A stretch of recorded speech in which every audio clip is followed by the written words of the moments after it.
Números capítulo 5. Confessará o pecado que cometer, e pela culpa fará plena restituição, e lhe acrescentará a sua quinta parte, e dará tudo àquele contra quem se fez culpado. Versículo 7.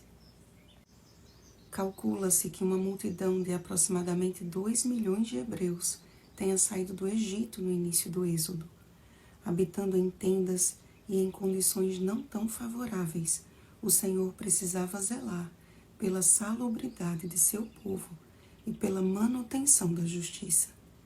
Diante do perigo iminente de uma epidemia ou doença contagiosa, havia um local designado fora do arraial para que todo o povo não fosse afetado. Por algum motivo, a lepra era a doença mais temida, e parecia que a condição temporária dos filhos de Israel os tornava mais vulneráveis a torná-la uma calamidade nacional. Para os doentes, era uma situação muito triste e constrangedora, mas necessária para a segurança de todos. Além de preocupar-se com a saúde e bem-estar de Israel, o Senhor também zelava pela justiça. Tanto a lei da restituição quanto a lei para o caso de ciúmes de um marido para com a sua mulher revelam que Deus não aplicará o seu juízo apenas no julgamento final, mas que também disciplina aqui mesmo todo aquele que comete pecado. No entanto, assim como nestas leis há uma prestação de contas com sanções para fins de confissão e arrependimento, Deus continua agindo da mesma forma a fim de que sejamos encontrados por Ele com boa consciência. 1 Timóteo capítulo 1, versículo 19. A justiça de Deus é plena de misericórdia e suas advertências sempre têm a finalidade de salvar o pecador. A penalidade descrita quanto ao adultério, fazendo-te o Senhor descair a coxa e inchar o ventre, encontra-se com as palavras de Jesus que definem o seu objetivo. Se o teu olho direito te faz tropeçar, arranca-o e lança-o de ti, pois te convém que se perca um dos teus membros e não seja todo o teu corpo lançado no inferno. Mateus capítulo 5, versículo 29. Jesus não estava falando de mutilação, mas de renúncia. O castigo físico aplicado em uma mulher adúltera era uma marca de que mais vale ser disciplinado por Deus para a salvação do que permanecer no pecado e perder a vida eterna. É melhor beber das águas amargas do Senhor, que apagam as maldições, do que as águas enganadoras do pecado, que envenenam para a morte. Existe uma grande confusão atual quanto à aplicação da disciplina e à prática do Evangelho do amor. Na concepção da maioria, não há harmonia entre ambos. Os erros precisam ser relevados, as advertências abandonadas e as disciplinas esquecidas em nome do amor. Trocaram o temor do Senhor pela lógica humana. O assim diz o Senhor, pelo assim disse o homem que o Senhor disse.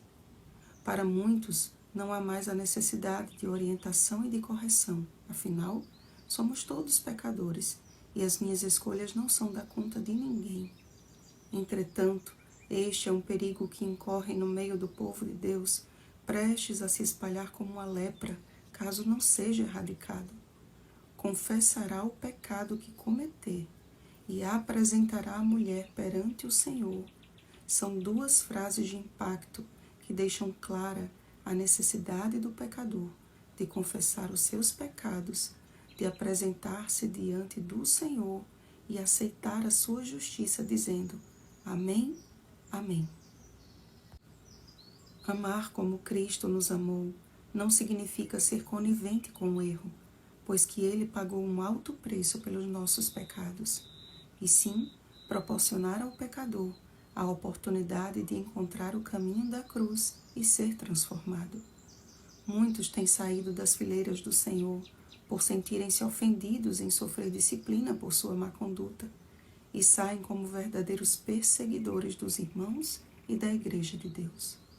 Há, porém, aqueles que são desviados pelo mau testemunho ou pelo procedimento de um professo cristão que os disciplinou sem obedecer à ordem bíblica, disciplinando com mansidão os que se opõem, na expectativa de que Deus lhes conceda não só o arrependimento para conhecerem plenamente a verdade, mas também o retorno à sensatez, livrando-se eles dos laços do diabo.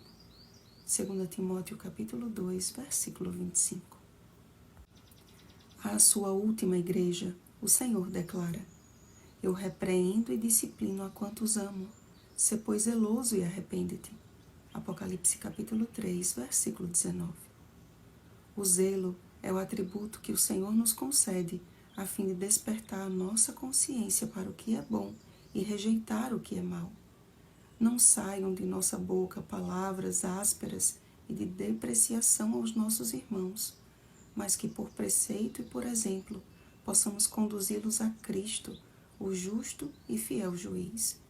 Que o Espírito Santo nos conceda um coração sempre humilde, disposto a aceitar a correção e cheio do amor de Deus para demonstrarmos uns aos outros com espírito de brandura e sincero interesse em sua salvação, pois esta é a revelação do caráter de Cristo. Oremos, amados. Santo Pai, o Senhor criou o casamento como uma instituição sagrada e como um símbolo da nossa união contigo. Concede aos casados do teu povo um casamento que honre ao Senhor, que haja fidelidade, pureza, respeito e genuíno amor. Que as mulheres respeitem seus maridos como ao Senhor. Que os maridos amem suas esposas como Cristo amou a igreja e deu a sua vida por ela. Derrama perdão, reconciliação e restauração aos casais que precisam e purifica todos nós da lepra maligna do pecado. Em nome de Jesus. Amém. Vigiemos e oremos. Um feliz sábado, alvos do amor e da justiça de Cristo.